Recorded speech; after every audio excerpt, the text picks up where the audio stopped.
I would like to welcome you to the show. If you missed it at the beginning, I did a little bit of piano for you by way of introduction. You can go back and watch that later. I had to pre-record it because I haven't figured out yet, although I'm working on it, how to be able to play live and then pick up the show because the piano is in the far end of the house. So I hope you enjoyed that.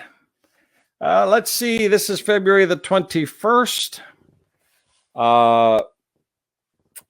Welcome to everybody who's joined us. I'm going to share a screen with you now.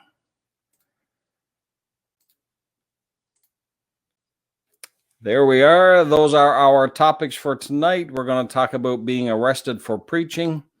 We're going to talk about Ravi Zacharias. We are going to talk about giants in the land.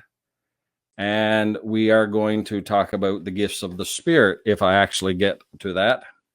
And I need to take a minute at the beginning here to say a big happy birthday to my dear mother, who is watching, who has had a birthday this Friday past. And I won't tell you how old she is because you're not supposed to do that when people get up in years, you know. But I will tell you that she had the privilege of being born just a couple of months before Newfoundland joined Confederation. So happy birthday to you, Mother. I hope you're having a great night today, or a great day today and a great night. So if you would like to take a moment and wish my dear mother a happy birthday. She gave birth to me almost 50 years ago, and she's still around. She's a wonderful encouragement to me. So take a moment, if you would, in the comments and wish her the happiest of birthdays. And I would appreciate that. Okay, some of you have asked for this. And this is Erica's contact information. I'll put it on the screen there for you for a minute. You can take a screenshot of this or write down the information as you want. And that will help you get in touch with Erica. Yes, indeed. Let's see how the comments are going here. There she is. Nothing wrong with being 72. Nope, not when you're in good health as you are. Of course, you've had exceptional children, which have contributed to your longevity and peace of mind. So, especially the firstborn, if I might say so. Yeah, so you can reach out to Erica there if you wish. Thank you all for including my mother in happy birthday wishes. There you go. Lots of comments from all over. Yes, indeed. Okay, and one more thing before I get started. Let me see. Some of you will know that Carmen passed away this week. Carmen was a very, very influential singer, musician in my life. I remember I paid attention to everything he sang through the late 80s and early 90s and thought I would bless you with that little picture down on the bottom of me. I used to lip sync Carmen's Radically Saved when I was younger and before I learned to properly eat. And some of you have seen me do that. That's a clip. That's probably a picture from Lauren and Kathy Robinson. Yeah, and I just wanted to pay some tribute to Carmen because he really, really was influential to me in my young life and development. And it's a great loss. He was only 65 years old. Yeah, see, there she is. 1989, I was in grade 12, about to head off to university. Yes, Nicole, that was at Foundation indeed. Another sad loss, that's so true. Clint, indeed. And Devin, yes, indeed. So let's see a few more comments here. Would I like the video? I might have the video, Kathy, but if you get it for me, I could show some of it if anyone is interested. Yes. Okay.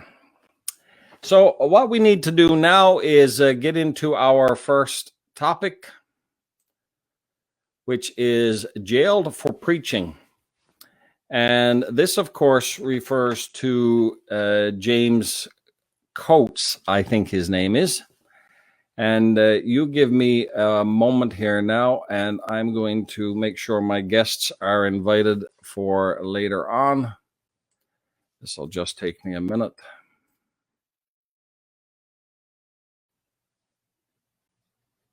There we go. Thanks for your patience.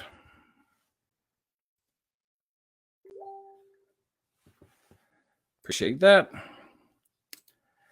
Okay, so James Coates, as you know, if I'm saying his name properly, is the pastor of Grace Life Church in Edmonton.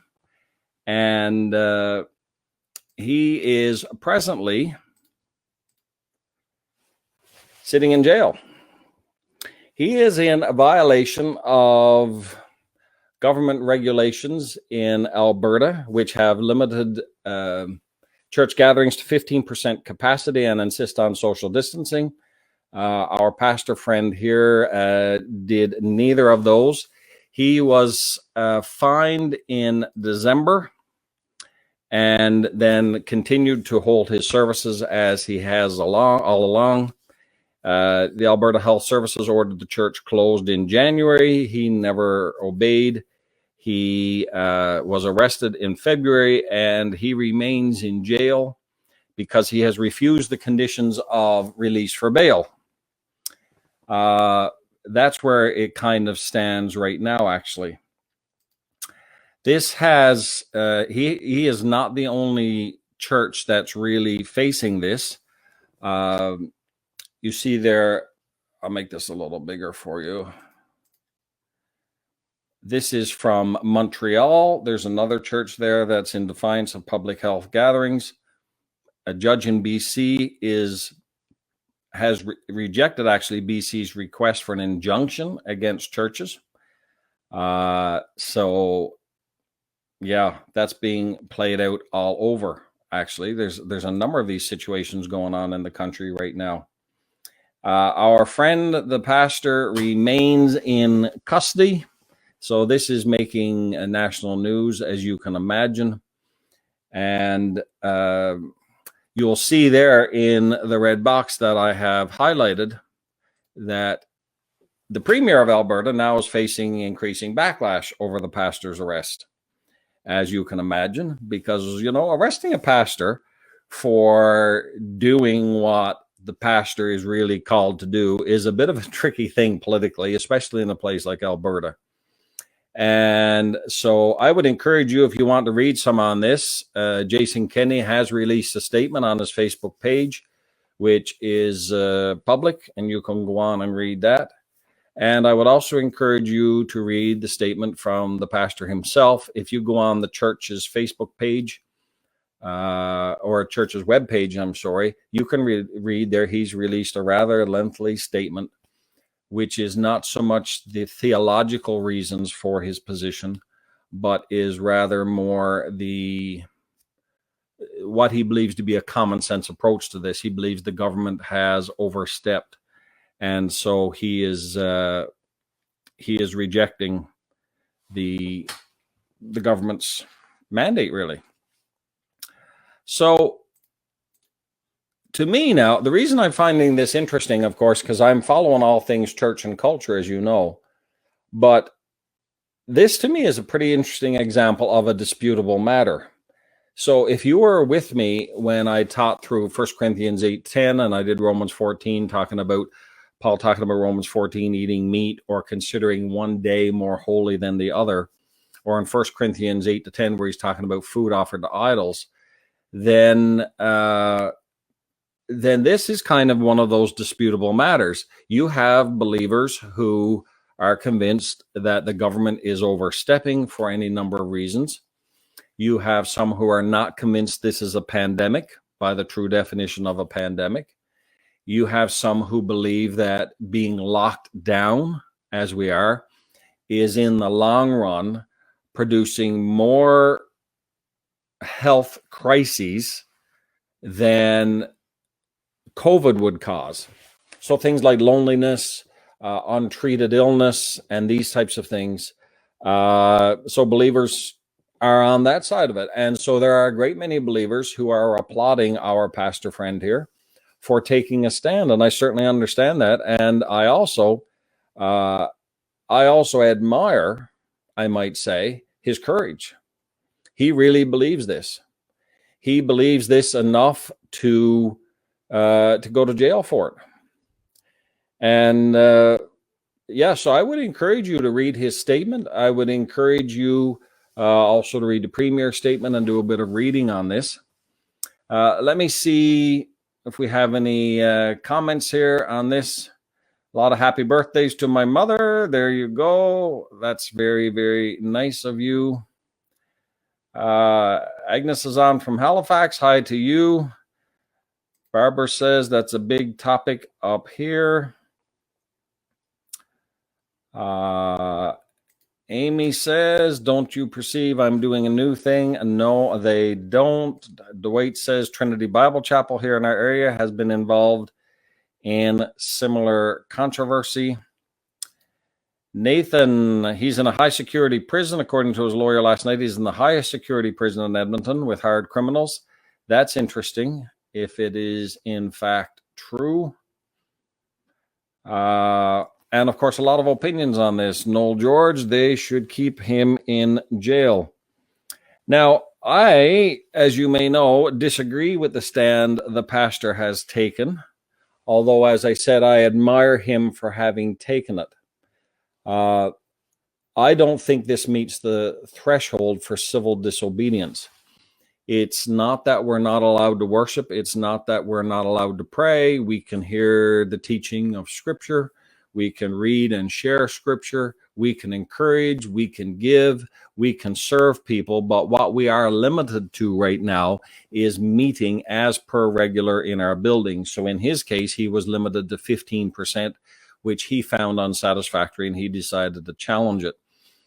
Were we told we could not preach, period? Or was this a permanent thing? Were our services shut down permanently? Then I could see this. But he's decided to take a stand. To me, it's a disputable matter, and I wish him very, very well. I myself would not take that stand because I don't believe we've met the threshold for civil disobedience. I would ask you, what's the goal? Like his goal, if his goal is to reach the lost, then he has to hope that by taking this stand, he is influencing more people towards the kingdom of God than in a negative sense. And that's a little bit hard to decipher. Certainly, if you read comments on any of the media about the choice he's made, the church is really getting hit hard, and he is getting really hit hard. In other words, he is not making Jesus look good. He is not making the kingdom look attractive. Although there are no doubt some unbelievers who would say, I admire that pastor for standing up for what he believes in. That's a man of God right there. So to me, he would have to be convinced, because it's not enough to do something like that because we are standing just up for our rights. It's more rather that you would do something like that because you felt that ministry in terms of the kingdom of God was in jeopardy. And no doubt he does. If you read his statement, he is quite convinced of that. So, you know, there are those of us who will admire his courage and those of us who will curse his approach. He is back before the judge, as far as I understand, on Wednesday, February the 24th. So some of you will wish to be in prayer for him on that. But the thing I wanted to say, actually, the reason I brought the topic up is because if you looked at the picture I posted first, it said the pastor is jailed for preaching. And what I'd encourage you to do as believers or even non-believers, if you'd be so kind, is not to give into that kind of clickbait and not to be sharing these very misleading titles, because the pastor clearly was not jailed for preaching. He was jailed for disobeying orders from Alberta Public Health Services. He was free to preach, provided his assembly hosted 15% of normal capacity and they practiced appropriate measures. And he has declined to do so, which is his right. And then it's the state's prerogative to prosecute him under the law. But when we click on these things and when we share these things, pastor jails for preaching, if he's not actually being jailed for preaching, then we are in effect sharing falsehoods. In other words, we're sharing a lie. And we don't want to be sharing lies. So we could certainly share that kind of article with a comment to say, this is a slightly misleading title, and it is. But just a word of caution there that, so many now are playing the game of inflammatory titles and inflammatory articles. And we don't want to be in part of that. Okay, let me go back here to the comments for a minute. Please say thank you for the kind birthday wishes. Thank you all for being so kind to my mother. Vaden Earl says he is in a low security remand center. I haven't confirmed that one way or the other. Hi, Vaden, friend. Hope you're doing very, very well. Considering the conditions are temporary, not permanent, I think standing down and using other means are proper. Thank you for that, Clint. Or Alan, sorry. Clint, why do you think that? Oh, Noel George, I think you're asking that. Why do you think he should be kept in? Adam, I would agree with this. I don't agree with him, but it is concerning to see a pastor arrested. Yes, it is. And the slippery slope, as you may know, is a bit of a fallacy. In other words, because something may lead to something else and has in the past doesn't mean it always will. But you are going to see, mark my words on this, increasing conflict between church and state. And the church is really going to need her head about her. She's going to need wisdom. She is going to need to be calm and rational and not inflammatory and hot-headed in dealing with this, because we don't want arrests for no reason. And one of my concerns is that when we cry persecution over something like this, when the time comes that we are actually properly persecuted and we are forbidden to meet and we are forbidden to preach and we are told what parts of the Bible we may teach, we're not going to have much credibility left. So to Jamie's point, there is a difference in being in jail for preaching and for obeying health orders. Judy disagrees with me, and she would not be alone, I don't imagine, and Roberta does agree. Dwight, I agree this is a violation of the law, not religious persecution. Salvation Army has a good take. Amy says on reaching the community right now, they're providing free meals to truckers. That is true. Angela, I think he's being more of a stumbling block by not showing obedience to what the government is doing, and that's certainly a common sentiment. Heather, if the goal is to reach the lost, prison may be the perfect place for him. And it's true. There's no doubt he's going to have opportunity in prison. Although I again have to say, I admire his courage very much. Let's see. I don't know, Alan. I looked at that today. I'm not exactly sure who he is credentialed with, to be honest. My concern with this is that there is actual persecution of believers going on in the world. If when this stuff happens here, our outcry won't mean anything. That's where I am, Kayla, as well with that. Caleb, if he's trying to reach the lost, I would not expect the lost to break the law and come to the church for the first time. For God, they do not know, especially when politically the majority of society agrees with the government. Yes, indeed. But where do we draw the line and stand up for our rights? Well, see, Clint, that's the number one question. And I've talked about this a fair bit. In the kingdom of God, it's never about standing up for our rights. It's about submitting ourselves to the good of others. That's Philippians 2. Jesus did not consider equality with God something to be hung on to for his own gain, but he made himself nothing. And Paul says you should have the same attitude as Jesus had. That's the whole point of Philippians 2.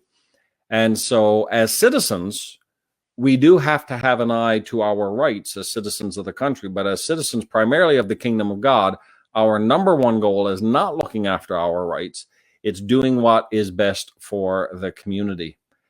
And so, yeah, that's where I am on that. Noel is responding to Clint there. Jeff Pope, as a business owner, we would endure the same consequences instead of violation. Creativity is our God-given solution. Thank you, Jeff, for that. Oh, good, folks. Lots of comments tonight. I'm going to close this section and move along shortly and bring one of our guests on. Regardless, that's good, Eileen. We should pray. That's true, actually. I don't agree with his particular stance, but I certainly do commend his courage and would pray for him that he'll be clear-headed and stand by his convictions. Paul actually says in Romans 14, in terms of people disagreeing on this, he says, one man considers one day more sacred than another man considers every day alike. Each one should be fully convinced in his own mind, and that's a theme of Romans 14. So, yeah.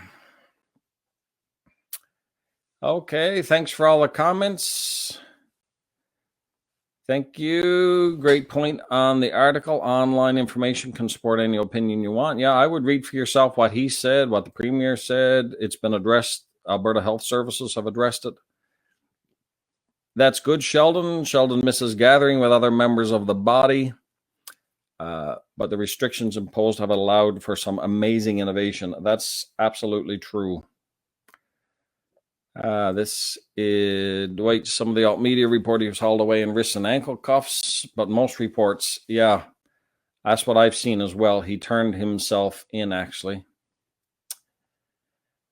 Okay, let's see. Thank you. Think before you post or sharing. Think, is it true? Is it helpful? Is it inspiring? Is it necessary? Is it kind? That's good. Being calm, rational, and keeping our wits just eliminated the majority of the church. Now, Joel, yes, indeed. Phyllis is going to disagree with me. That's quite fine. We're not looking for 100% agreement here. The beauty of unity, actually, is unity is not based in a uniformity. It's based in diversity.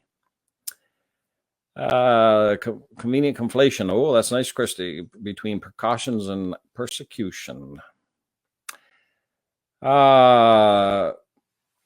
are we supposed to lay down and give up? No, see, Clint, there's a middle ground. We don't have to lay down and give up. In my estimation, when our civil liberties are being threatened to the point where we are not allowed to preach, we are not allowed to share the good news of the kingdom, we are not permitted to read our own Bibles, we are not permitted to worship, and these types of things, then we're going to have to be civilly disobedient. Right now, he is being restricted to 15% of his church's capacity, and he's following a New Testament that was written on the model of everybody meeting in house churches. So that's where I would go with that. Now, he's taken a different stand than I would.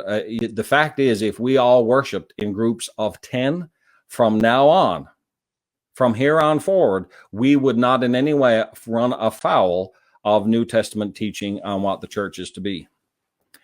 So, yes.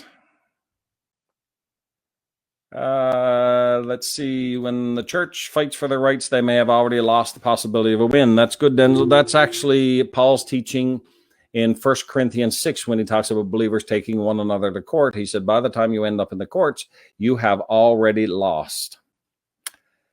So, yeah, thank you for that. So you can feel free to discuss that if you want.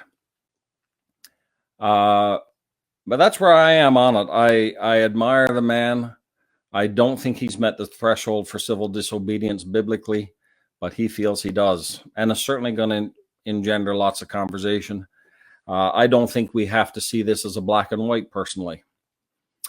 In other words, he can take that stand. I don't think it's the right stand.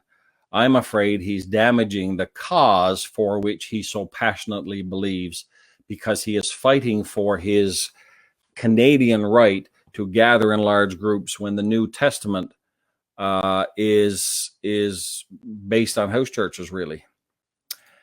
So, yes. Okay. Let me switch gears here now a bit. And we're going to move into life after Ravi Zacharias. And Ravi, you may know, is one of the world's better known apologists. His videos are everywhere on Facebook. He has been very influential. Even people who don't follow Christian teachers have often heard of Ravi. He had a way of making very plain sense. He had a way of breaking down concepts. He was an apologist, and by that I mean it's from the Greek apologia. He never went around saying sorry all the time like a good Canadian. Rather, he was good at giving a defense of the faith. That was his thing, defending the faith, explaining why there's evil in the world, if God is good, and these types of things.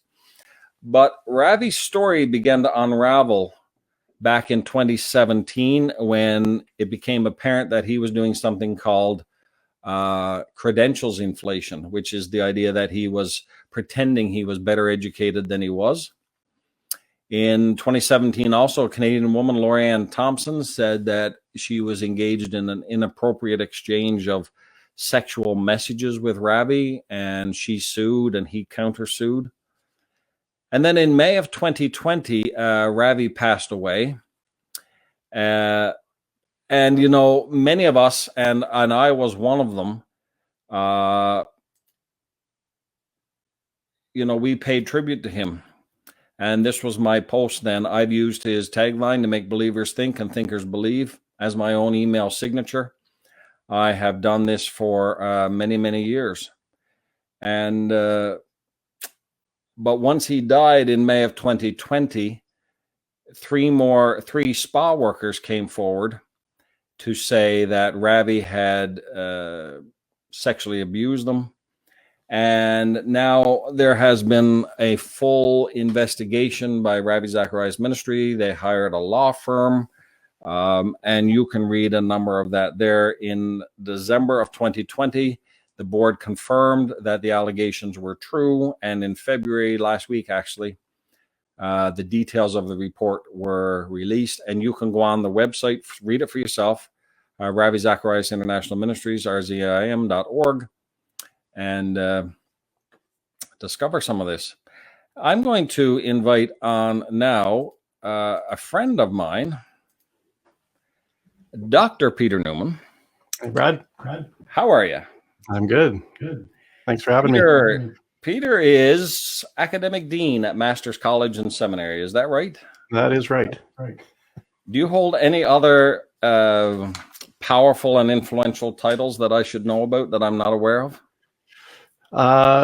Supposed to be over my children, but that's not working very well. So I understand. Yeah, they don't respect me. So no, and you're not alone in that, I'm afraid. So Peter, what I brought you on because I know you're following the whole issue with Ravi very closely, and I'm wondering what your thoughts are right off the top. I tried to paint a bit of a timeline there for the folks. What are you thinking about this? Where do you want to go with it first? Well, yeah, it's a huge story because of the influence of Ravi globally, and so a lot of people are going to be hurt by this, obviously, and especially those who are victimized through him, through what he's done. But I guess what's standing out to me with the whole issue is not simply that Ravi was, did things that were pretty evil, very evil, and victimized a lot of women. But I guess what gets me through all of this is that there were warning signs all the way along. And I think even before 2017, his credentials were called into question. But there were there's a sort of culture that operates sometimes within the church and organizations that perpetuates this. And so what bothers me, we're never going to ever fully be able to stop someone like Ravi, who was incredibly manipulative and secretive and made his way into this situation and really manipulated people around him to enable him to do this. But the fact that this was enabled by those around him is perhaps one of the most disturbing things for me. And that those who were victimized or who tried to come forward, even within his own organization, we're finding out now, they were bullied into silence. Ravi's a good guy. He'd never do this. So due diligence wasn't done. And this is a large situation. So it might seem, extravagant, but I actually believe this, not to this extent, but this type of thing goes on in smaller ways, small churches, smaller organizations, where there's this culture of enablement where people are victimized. And then when they try to come forward, they're even victimized further. And that's what's been hitting me lately. And it's not just with Ravi. There's been a whole bunch of other sort of so-called Christian celebrity stories that have come out in the last year, 2 years, few years. And it just seems the story's repeated itself over and over and over again. And it's just got to stop. So that's my big takeaway from this. I think that the victims and people have to take priority over organizational brand or the reputation, the so-called reputation of the Christian celebrity, whether it's in a small town church pastor or large celebrity like Ravi. Yeah. Okay. So that's a really good start. Let me see here. Do you want to comment a little bit on what they actually discovered? I have some on the screen here. Do you want to talk about what the report actually found? Well, I haven't memorized it. I read over quite a bit of it.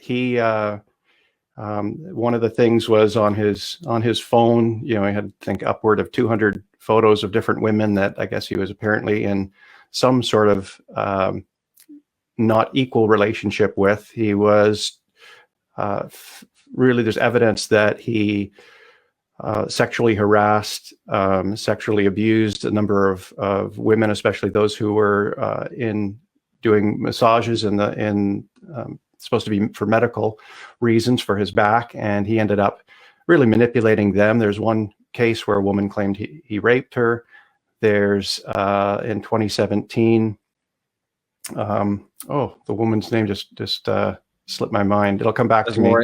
Lorianne, the original one. That's right. Yeah, Lorianne, who was made to sign a non-disclosure agreement, and here's his RZIM is disparaging her reputation, and she still, as far as I know, hasn't been released from that.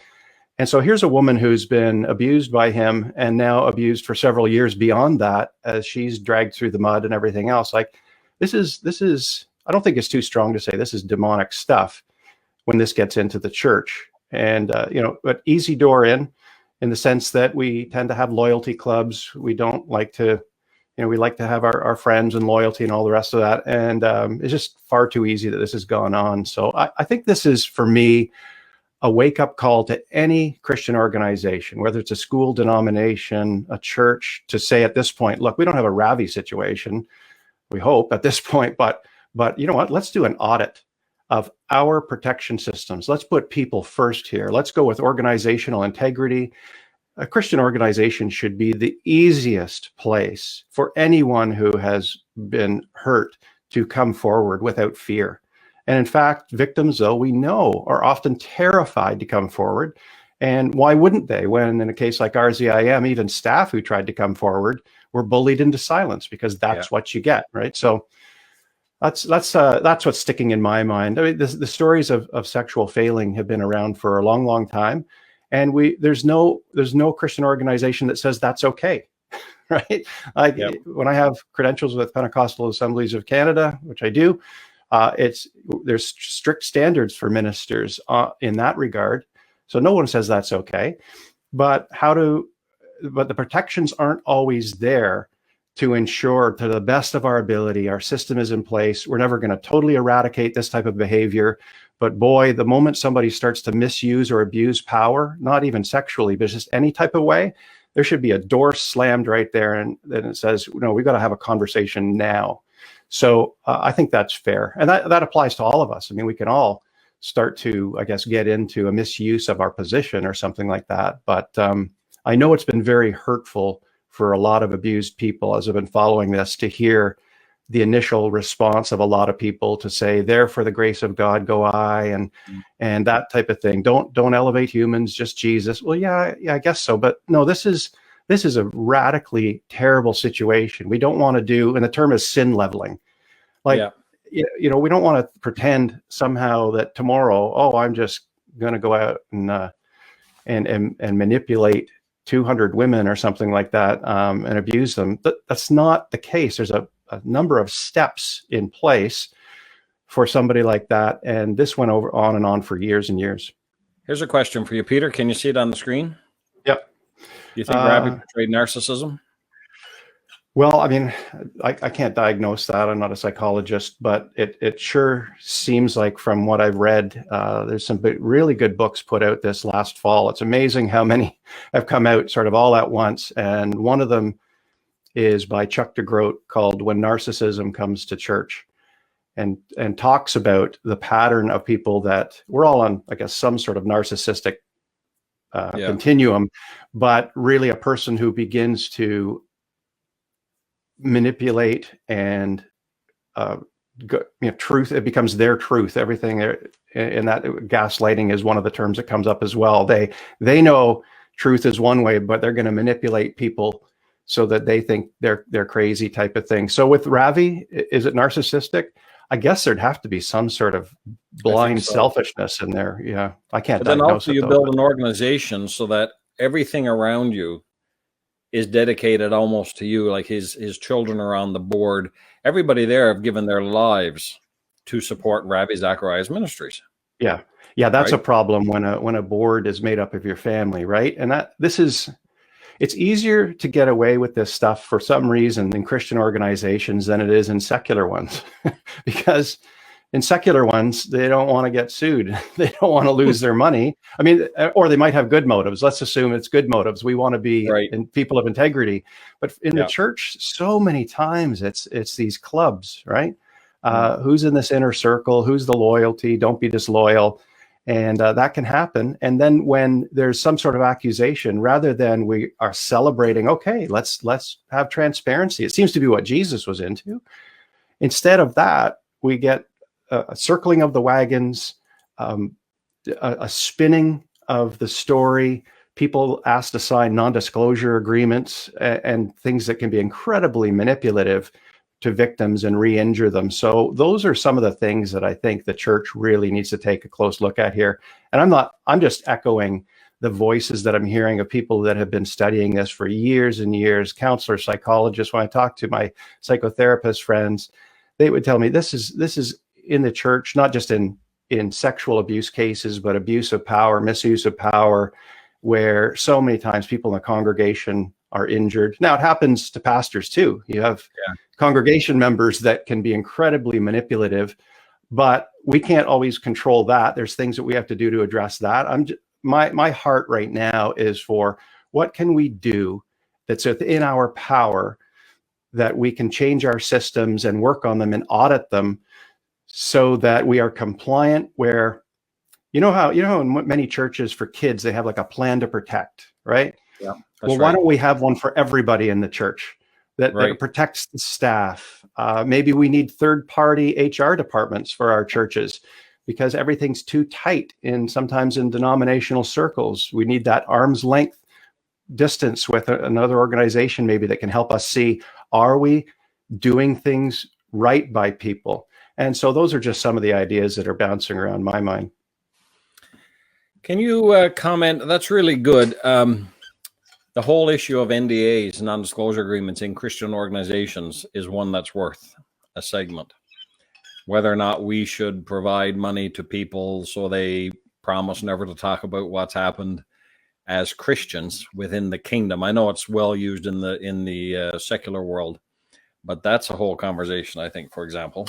Yeah, I would say, at least, and I'm not an expert in this, or you need some lawyers talking about that, but not just lawyers, you need ethicists, those who are trained in ethics. Because it's not just, does it work? Of course it works. It keeps us safe as organization. The issue is, though, that NDAs can be misused by those who have more power. And the organization is always going to have more power than the individual financially in that case. So Right. when an organization uses an NDA, I think there should be clear criteria articulated, ethical criteria, if an NDA is ever employed. Like, these should not be handed out like candy in any Right. Christian organization. That has to be, there might be times and places for it, but that should be the exception to the rule. It should have to be like, we check these criteria. Unless these are checked off, we don't go that direction. We're supposed to be a culture of transparency, right? Not one that tries to hold things down. And how this could easily injure people who have been victimized, where they're made to sign something, they can never talk about it. And it can allow, in some cases, the abusers to go on and continue to do things. And it's not intentional, I don't believe, within Christian organizations, but it can operate that way. I would say. What do you do with this question? Yeah. What does this mean for all of his fine work of the past? Another question. Yeah, great question. Well, I mean, Ravi's influenced a lot of people. I was talking to someone the other day, said he was their favorite preacher, and the friend who I was talking to is not a young person.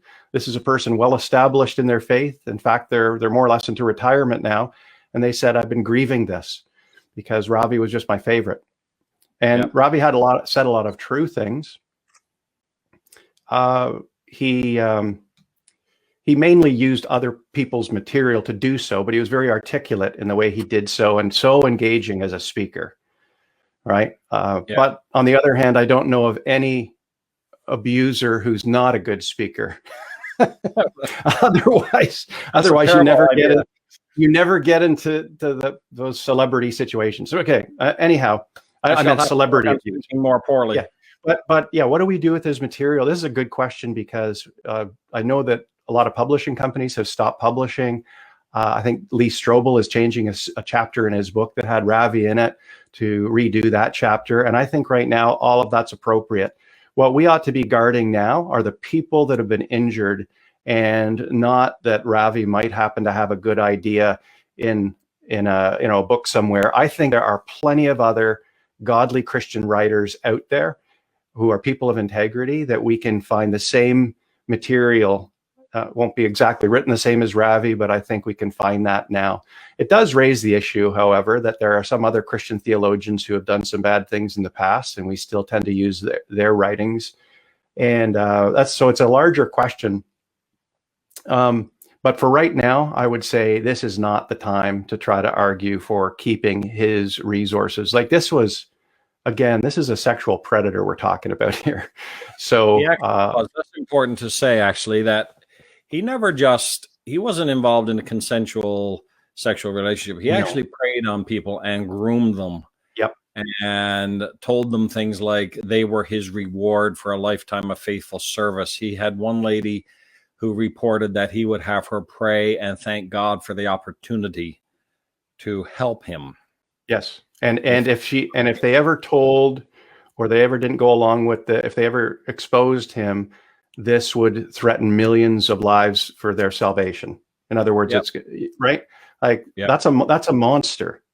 Yep. So there's a difference to me between someone being involved in an affair, which is bad, but this is way, way worse than any of that. To Lyndon's question here, I don't know what you'd mean by discredit souls. Souls are souls. Once they've come to Christ, they've come to Christ. If Ravi helped bring them in, then we're grateful for that. It doesn't mean they're not believers, because the way they came in was through a guy who was a fraud. I think what Ravi might have been trying to say there is, people might fall away if they found out. I don't know if that's what it was in his mind, but that's a good point. If we discredit his teachings, are we saying that the thousands of souls saved are now discredited? No, not at all, because people are not saved on his teachings. They're saved on the blood of Christ. Yeah, no, and I would never say that. It's no, I don't think Ravi was saying, if you discredit me, people, therefore what I've said is false. Right. What it does do is make the gospel come into doubt. So we're in a situation in Canada where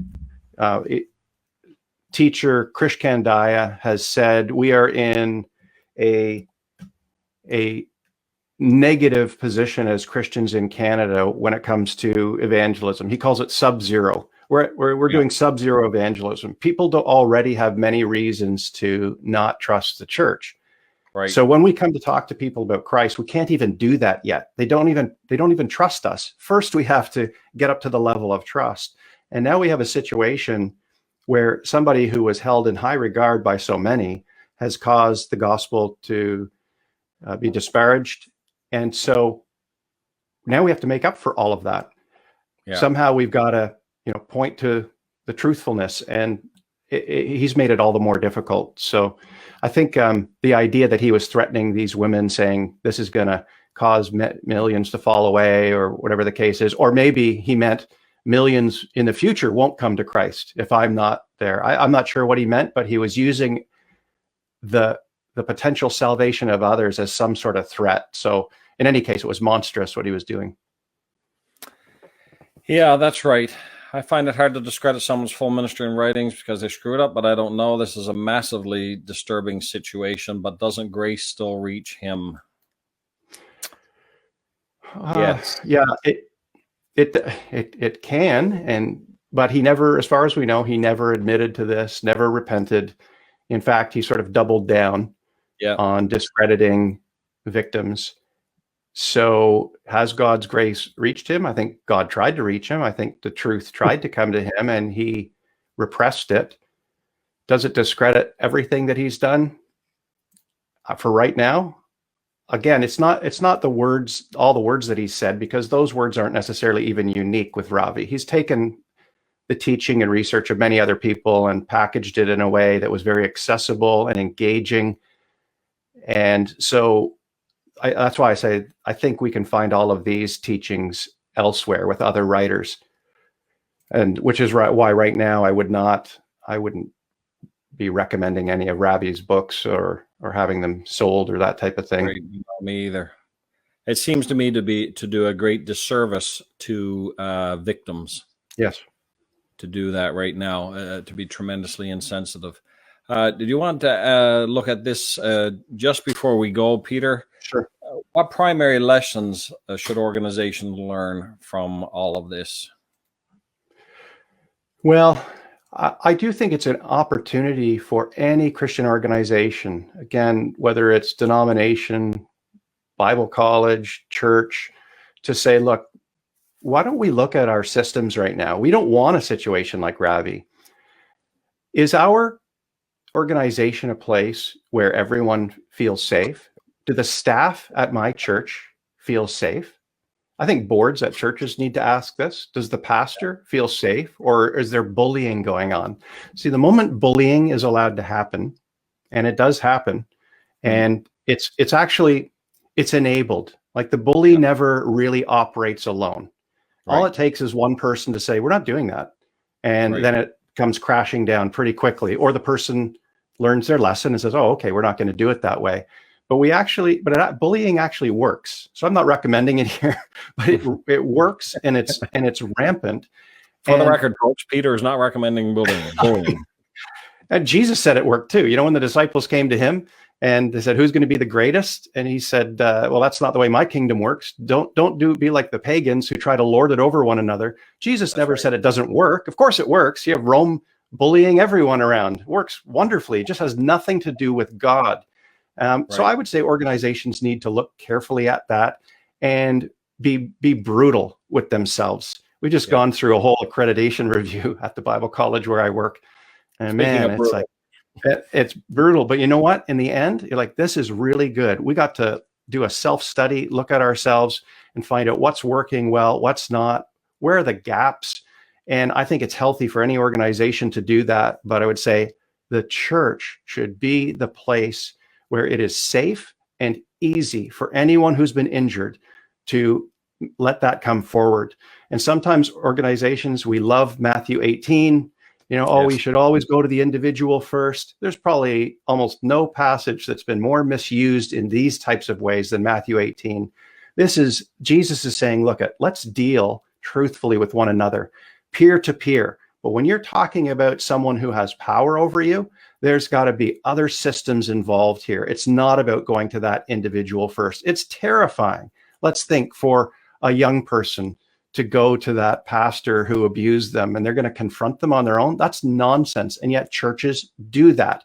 Well, did you go to that abuser first? Think about that. Some young teenage girl gets abused and they want her to go there to the pastor who abused them, maybe because you're going to follow Matthew 18. Do we really think that's what Jesus intended in any way? Nonsense. That is taking scripture and totally flipping it upside down for our own purposes. I would say one more scripture we should keep in mind here is Acts chapter 5, the story of Ananias and Sapphira, which, as I've been reflecting on it over the last year or so, seems to me about God saying no to the manipulation of power in the church. Now, I can't go into the details here, but here you have a couple who was going to use their money and give it deceitfully to the church. They were claiming they were giving it all. They weren't giving it all. That wasn't the issue. Peter clearly says to them, it's not about whether you're giving the money or not. It's your money. You came to us and lied. Well, what was in it for them? They knew if they looked like the big shots giving this money, they would start to have influence. They could be the bullies.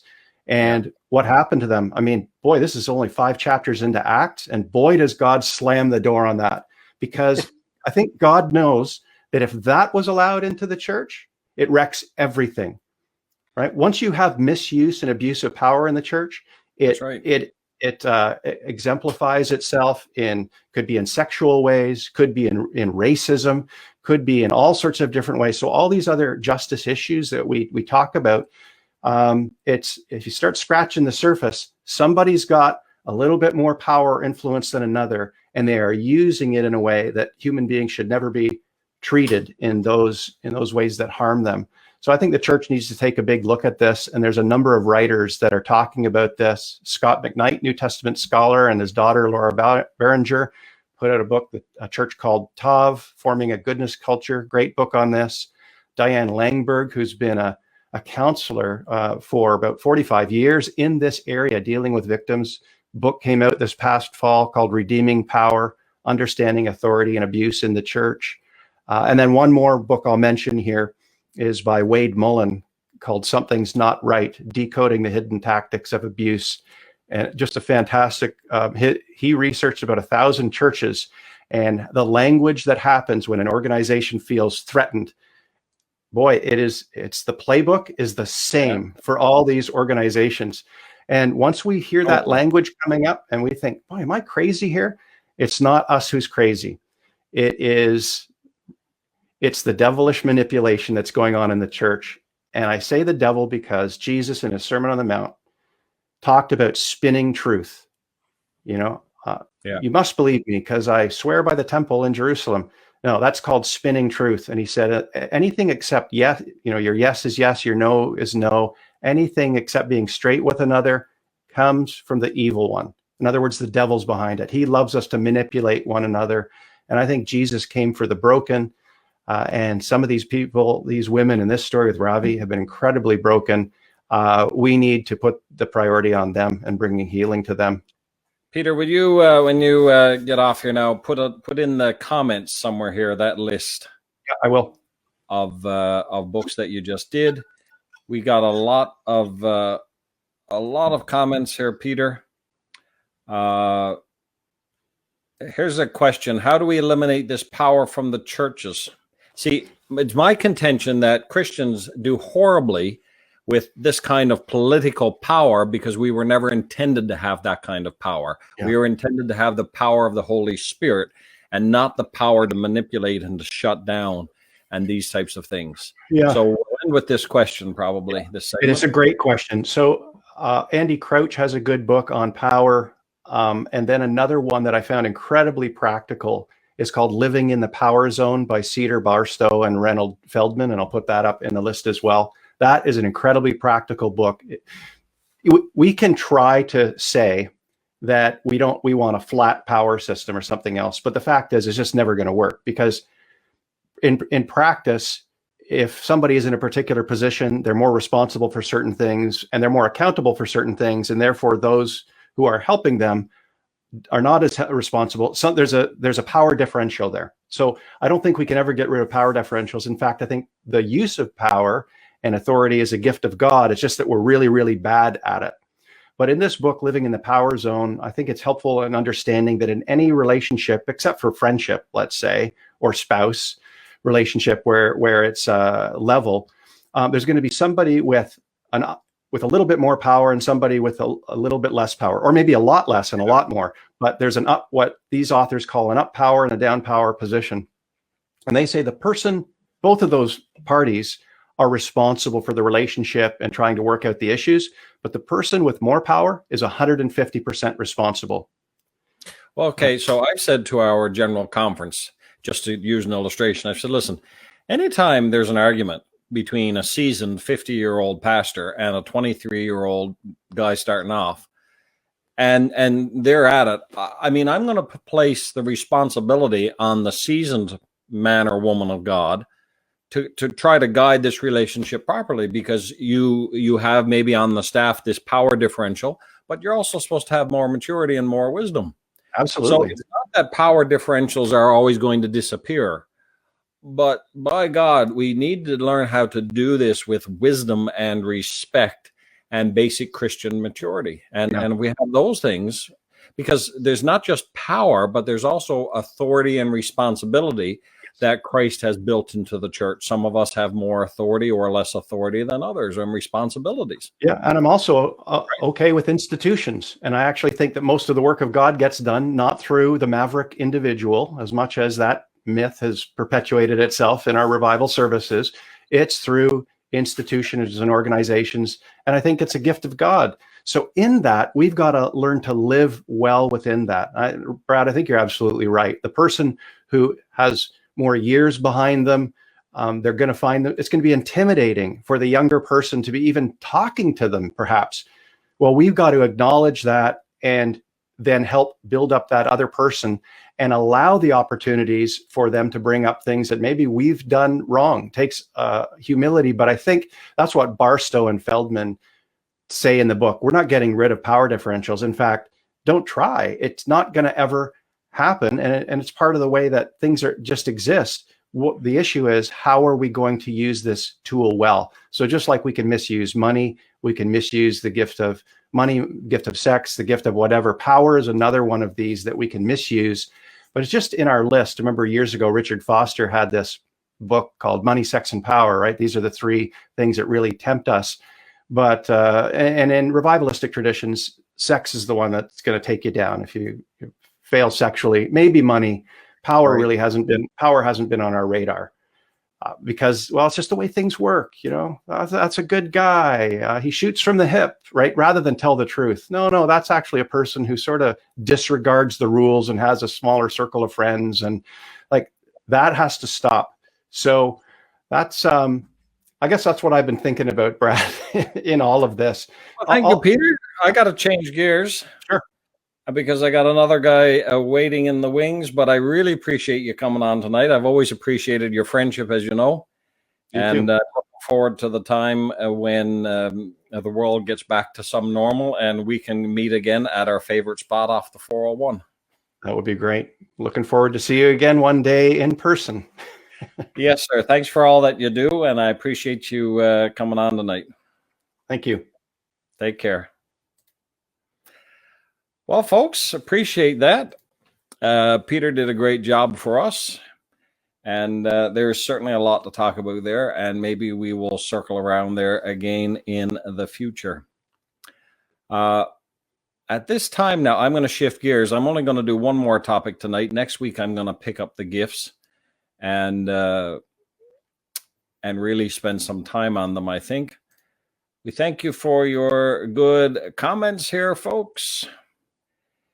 Yeah, Peter is a great guy. William Branham, thank you indeed. We are now going to bring on another guest. This is Pastor David Kenty, who is a former student of mine. Dave has got a PhD in progress on Pentecostal ecclesiology with doctrine of the church. David also serves as my personal tech support. So you can't beat that. That is so true. How you doing, brother? Oh, I'm doing well. I'm doing well. That was a good conversation. So I was just kind of trying to change gears in my head. Jamie Warren is a fan, my friend. Yeah, because I'm tech support for him too. Yes, I believe that. Oh, and so is Gloria. Let all of the fans of David now say so. Okay, so David, we want to talk about giants in the land. Giants, indeed, yeah. Giants in the land. Let me see here. I'll show you guys a couple of the scriptures that I have in mind. This is the first one in Genesis 6. This is a really fascinating passage. It's the basics. It's the starting of the flood. When human beings begin to increase in numbers and daughters were born to them, the sons of God saw that the daughters of humans were beautiful and they married any of them they chose. This is when God limits our lifespan to 120 years. And he says, my spirit will not contend with humans forever. They're mortal. And the Nephilim were on the earth in those days and also afterward, when the sons of God went to the daughters of humans and had children by them. Now, this is a fascinating passage. It's also referenced in First Enoch, which I should probably do a session on sometimes. It's one of the apocryphal books, not included in our canon, but the same kind of literature as biblical. You see that there on your screen in First Enoch 7. And then there's a passage from Numbers 13. And this is the passage where they've sent spies into the land. You might remember we used to sing in Sunday school, 10 were bad, 2 were good. And I don't remember singing that, Brad. Well, see, Dave, you weren't raised properly in Pentecostalism like I am. That's right. That's right. We Anabaptists didn't sing songs. No, you were too busy seeking the face of the Lord for your Pentecostal friends. But the spies who came back and gave the negative report, the 10 of them, they said, we can't attack these people because they are stronger than we are. And they spread a bad report. They said the land we explored devours those living in it, and the people we saw there are of great size. We saw the Nephilim there. The descendants of Anak come from the Nephilim. We seemed like grasshoppers in our own eyes, and we looked the same to them. So, David, why don't you start off by telling us about this race of giants that the Bible appears to have mentioned? Just for the people who are watching, I have 9 pages of notes, which I'm not going to get through tonight. So I'll try to condense it. This is not a sermon, David. No, clearly. But the passage is really talking about the sons of God. We'll take that first. The sons of God who come down and they basically have sexual relations with human females, and they produce these race of giant. That's a short of it anyways. That's right. Yeah. So the sons of God, there are different interpretations to who they were. Some say they were the humans that were the line of Seth that intermingled with the line of Cain. That was a very popular theory. Some say they were warrior kings who were involved in some form of sexual oppression, speaking of the issue itself that we just talked about. Right. And that sort of matches up with Genesis 4, Lamech taking 2 wives, and then later on you have Abraham taking 2 wives, or at least sleeping with 2 different women, and Jacob, and how this is all a commentary on the evil practice of polygamy. Right. Both of those translations of sons of God doesn't really carry a lot of weight because sons of God is never mentioned that way throughout the Old Testament, and particularly in the Enoch and the Intertestamental and New Testament. What we do see is that sons of God, whether it's mentioned in Job or Psalms or other places, is more often a reference to God's angelic divine counsel. And so these were angelic beings who came down and did the deed with human women. They gave into their the deed. The deed, yeah. I'm trying to be coy as much as Time possible. for a sexual education with Pastor David Kenty. That's right. PG-13 at most. So we're actually believing here that fallen angels came down and had sex with human women. Yeah. So the biggest objection is saying, well, angels, they don't have bodies. Well, they do. The angels do have bodies. We conceive of angels as these sort of ethereal wisps going around in outer space somewhere. Right. But remember, Abraham's sitting there in the tent, and these three angels approach him, and they eat with him. Yeah, that's right. Where's the food going, Brad? Is it going right through, or? Well, one of the most comforting things about the resurrection to me is that Jesus' resurrected body is a first fruit of our body. It's a prototype of ours, and it mentions a number of times that Jesus ate with the disciples after he was risen, which, as you may know, gives me tremendous hope. Absolutely. So, and either way, these three angels show up, and then later on in Sodom, we see the two angels come down, and sort of a reversal of what's happening here in Genesis. The men of the town want to sleep with these what they consider to be men. Never mind, Hebrews talks about entertaining angels. So it's not out of the realm of possibility. Their angelic powers are different than ours, but they still have some form of body. And are you prepared for this question? This is from Andy Witt. He's voting for humans. Why would God punish for humans for angelic sins? If this is the sons of God as fallen angels, why then launch the flood? Well, the flood is not is never correlated. The flood in this sense is not a punishment for what these angels are doing. Remember, this is a reference point. This is saying, oh, hey, by the way, we're going to talk about the flood, but consider this was happening at this time while we talk about the flood. So it's not, the punishment is not directly related to this angelic activity, but the results of this are these individuals who are the Nephilim, which we'll get to, which are the giants who really are, in some senses, the heroes of old. They were the warrior kings that were a result of this sort of demonic, angelic fusion of human and angels and so on. And they were oppressive. They were causing violence. They were this giant race that was truly evil at its core, and they were perpetuating the violence on the earth. So in an indirect way, yeah. Two quick questions pertaining to this. Can angels copulate? This is coming from Clifford Newberry.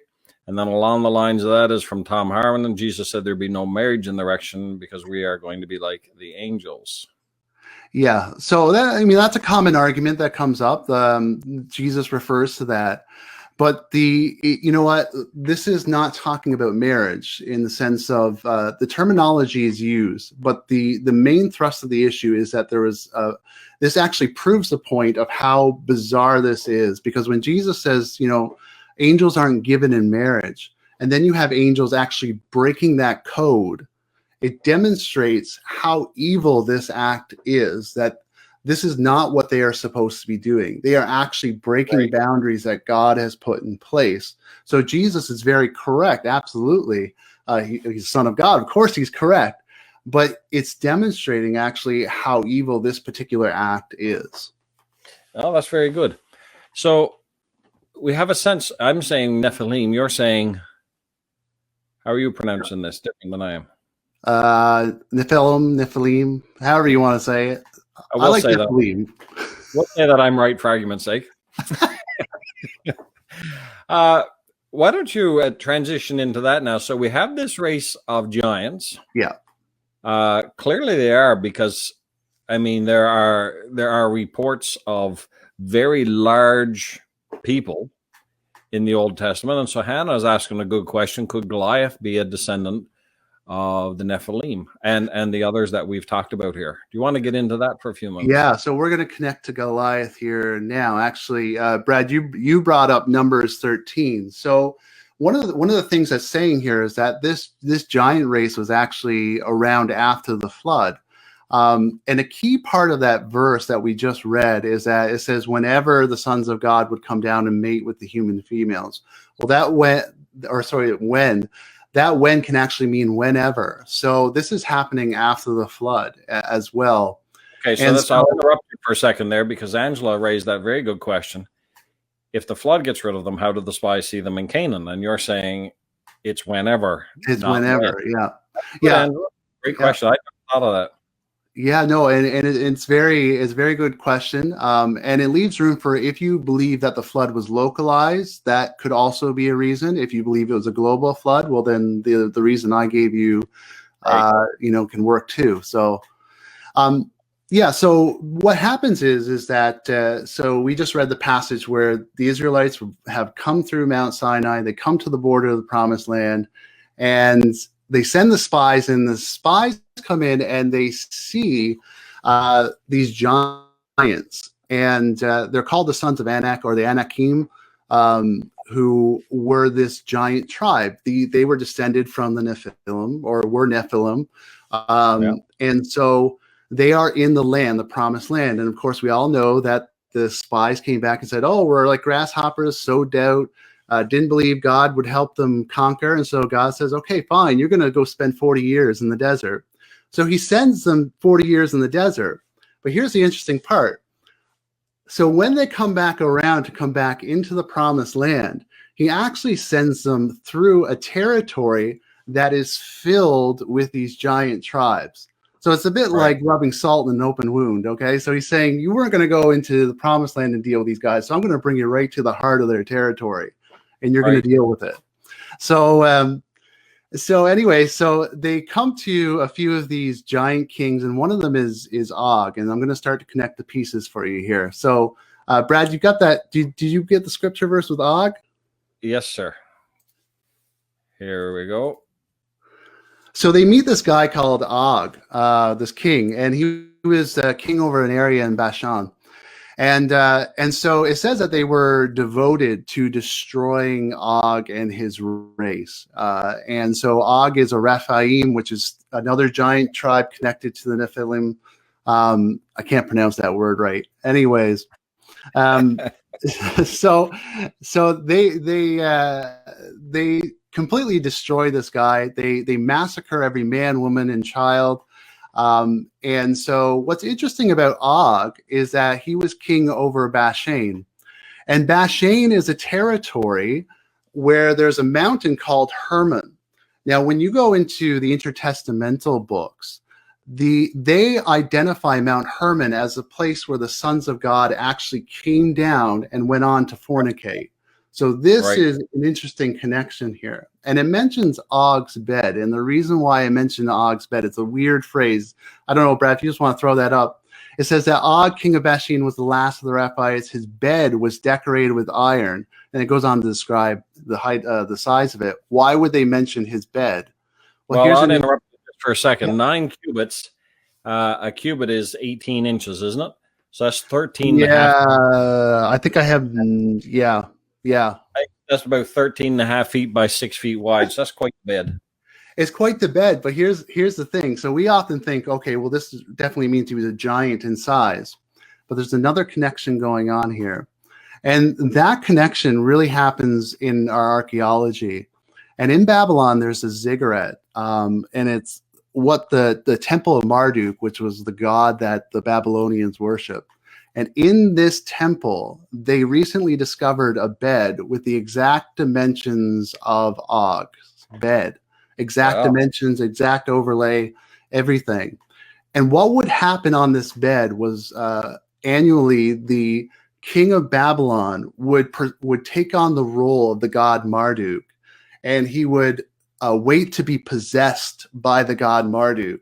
And he would take a woman, and she would play the role of the goddess. I forget what the name is now. I got it written down.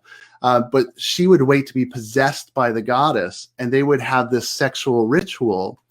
And then any offspring from this sexual ritual would be considered to be semi-divine, or to be, in other words, what the Nephilim were.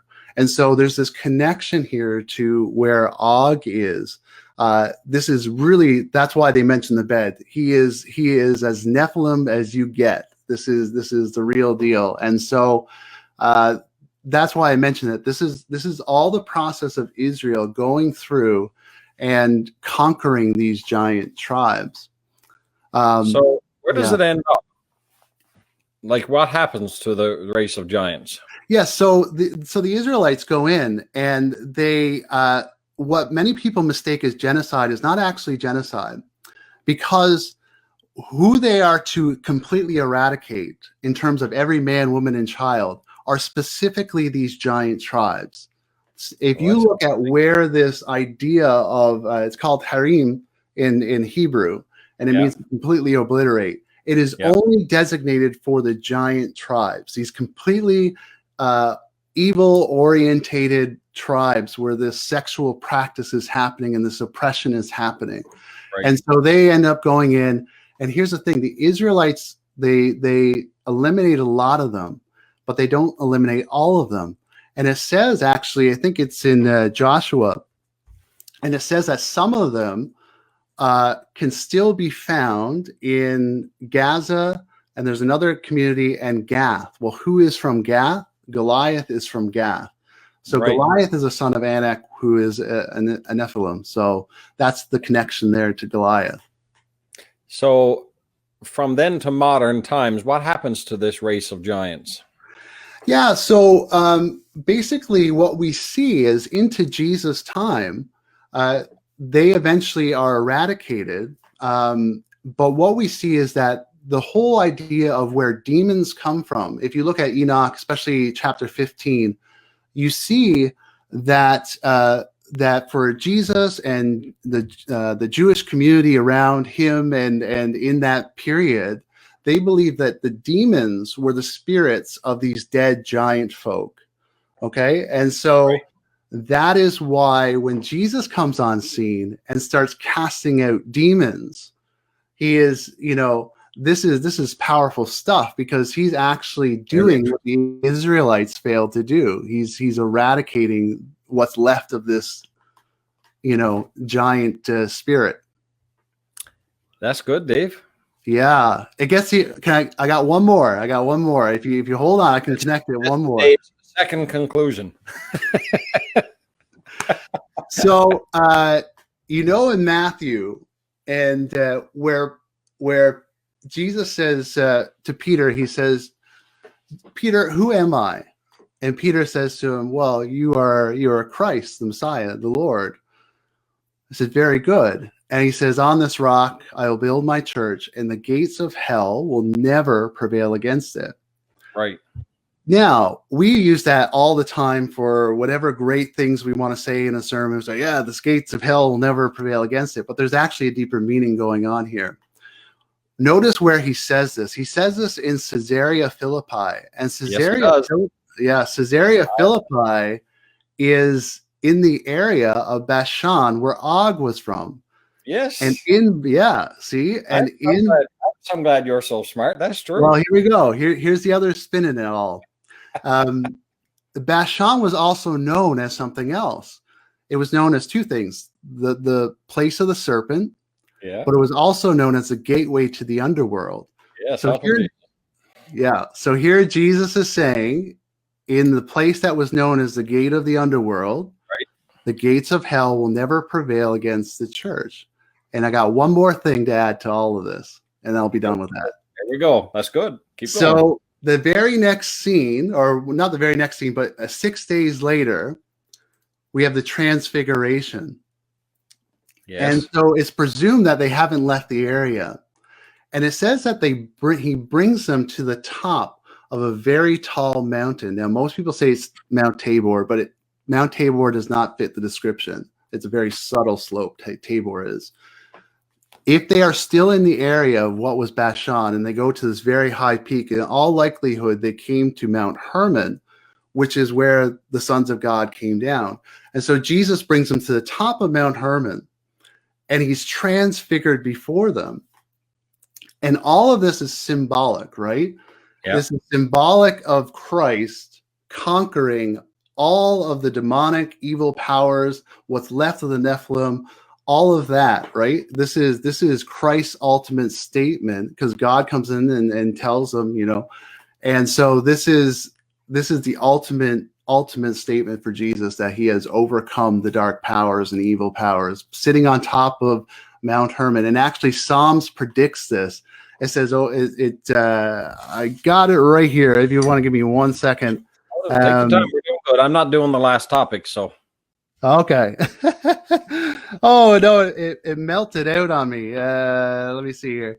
1 sec.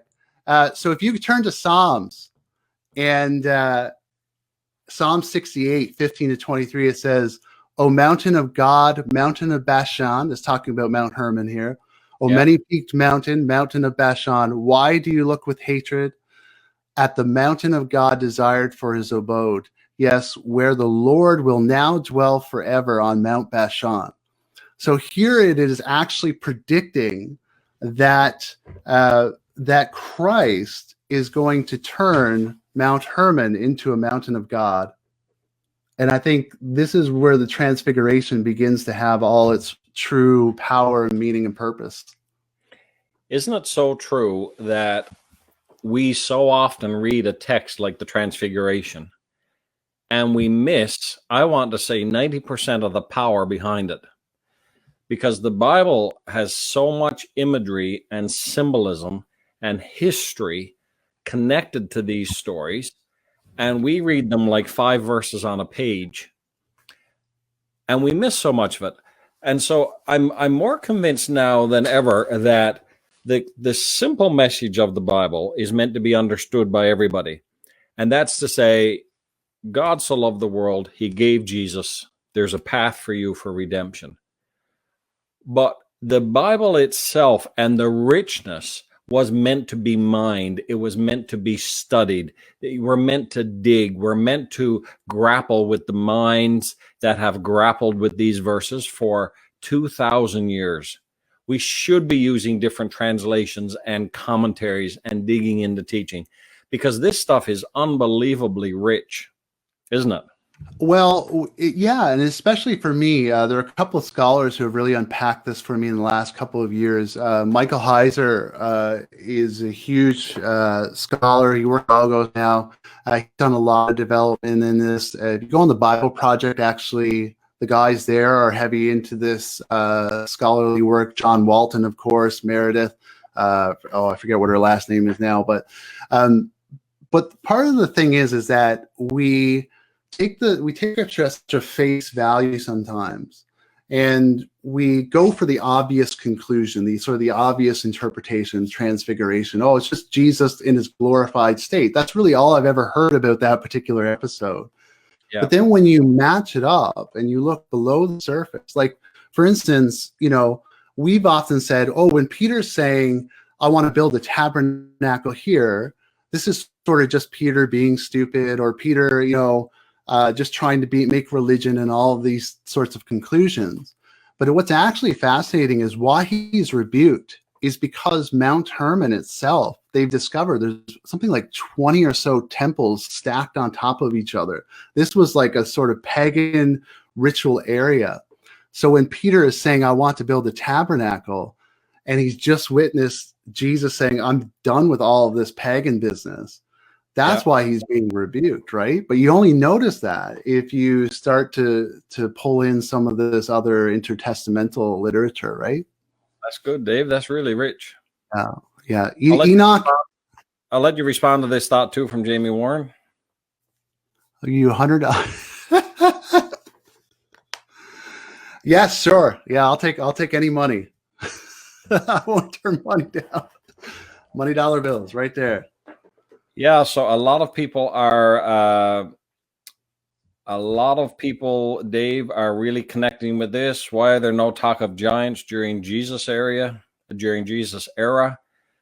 I think you addressed that in the sense of him casting out the demons.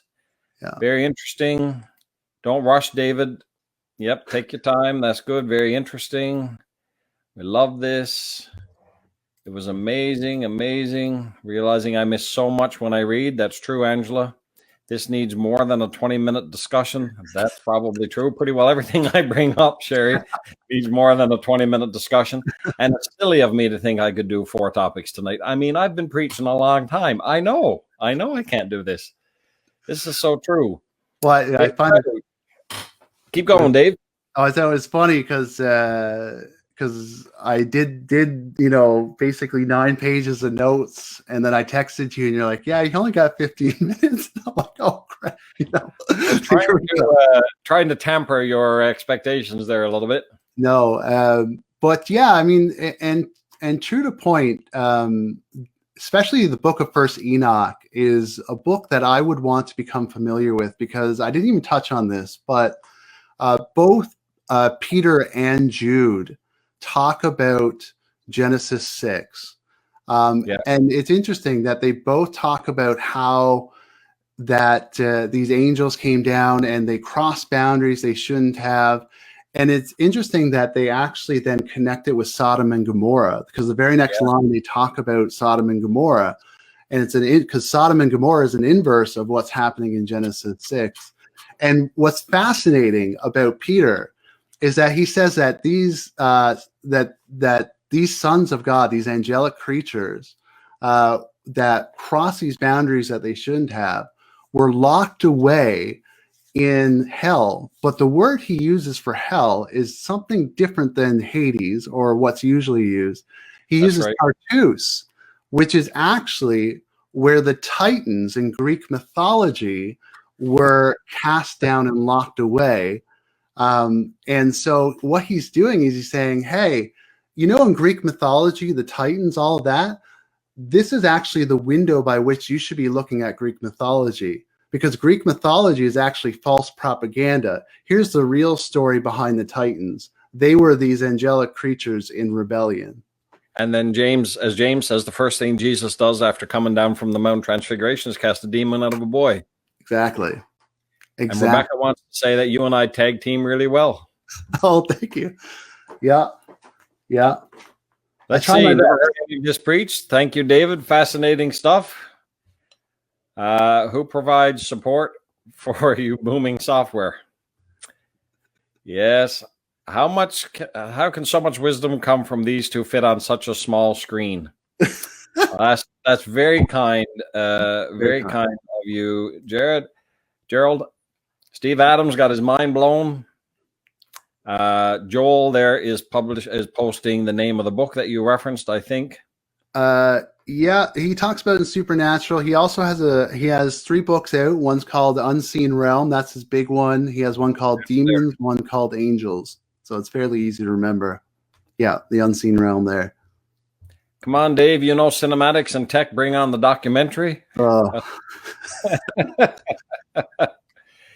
I love this. I love David's enthusiasm. Yeah, I love Dave's enthusiasm too. When he's on to something like this, well, you know what? I'll tell you what. This is one of the very first passages that hooked me on theology, that hooked me on scripture. I remember many sermons, and all. I would sit in the pew, and all that was in front of me because I was bored to tears. No offense against my pastor growing up.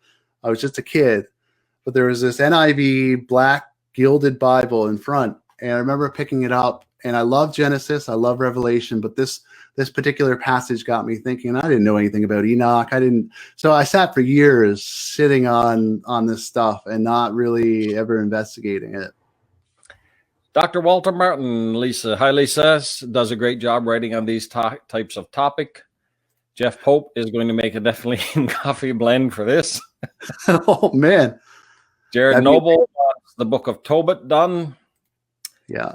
Greg Cole would like to hear some exegesis and discussion of Psalm 82. You can take on that, Dave. We'll bring you back for sure. Alan says, thanks. Jeff, hot spicy dark roast with a giant aftertaste. Thank you, Roberta. Roberta says, thanks. Thank you, David. Very, very good from Court. Brad, what I love about this is that it's connecting it to Christ, because it proves to me that we look at some of these passages and say they have absolutely nothing to do with my Christian faith. Yeah. And it's when you do this, it actually has everything to do with your Christian faith, but it just takes a while to kind of get to the meat of it. Because, folks, the reading of this and the treatment of this is not it's not a joke, and it's not just something that you can skim 2 or 3 minutes a day. I mean, if we're going to take this seriously, and if you want the richness of the faith, I mean, I never really understood the richness of salvation until I got deeply into theology. And that's a bit of an oxymoron, because y'all assume that theologians like David are dry and boring. And David is neither dry nor boring. And topics like the Nephilim are not dry and boring when you can trace them through Scripture and find out how rich this stuff is. But it is going to take some intentionality. There's the rant on that. Yeah, a lot of intentionality, and it's there's lots of resources out there now. I mean, in this day and age, I would say as a caveat, don't go to YouTube for your answers. If you type in Nephilim in YouTube, you're going to get all this weird QAnon stuff. And but Giovanni wants to know if we have videos on YouTube, and I do, Giovanni, through Bradley Truman Knoll. Dave, you got a YouTube channel? I used to, and then it was too devotional for my taste, and so I right. Well, I took down the videos. Okay, let me see if we got any last questions. We got a lot of people who have enjoyed the teaching. David Crowley says, an entertaining giant of a topic. Well done. Amy wants to know what's on your mug, Dave. Oh, it says teacher superstar. Well, your teacher is superstar. Ashley got that for me. Not quite as poignant as mine. No. I can do all things reverse, taken out of context. I was going to say, as for my giant nature, no pun intended, there's actually, when it comes to Goliath, he was not as tall as what we assumed he was. He was actually he's actually 6'6", according to the Septuagint. So that's actually my height. So I'll take that compliment. Now, Dave, people believe Goliath was 9 feet tall. And we don't want to dissuade them from that deeply cherished belief. That's right. Even though the average Israelite was probably 5 foot, 5'2", so. Andy Witt, who is a professor of Old Testament up at Tyndale with me, Bible Project has a fantastic video follow-up to their Angels video, so that's worth checking out. Thanks for that, Andy. Yeah, it's they do one actually on the entire Divine Council. So, I mean, we haven't even touched here tonight the role of the adversary, the Nakash, Satan in the garden, all that stuff. But that's all tied into this in some respect. So, well, thank you, sir. I appreciate it very much. It was great to have you on, and I will certainly bring you back for another topic. Appreciate your time. Right on. Thanks for having me. Take care. Okay, folks, it's been a great night. I think when I pick this up again next week, I am going to get into Gifts of the Spirit.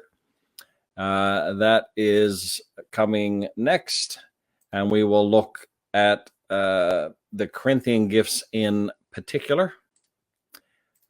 But in the meantime, I hope you have a great week. I hope we've given you lots to chew on. And I appreciate Peter and David for having joined me and discussed these important topics. And so you have a great week, and we will see you all again next week, the Lord willing.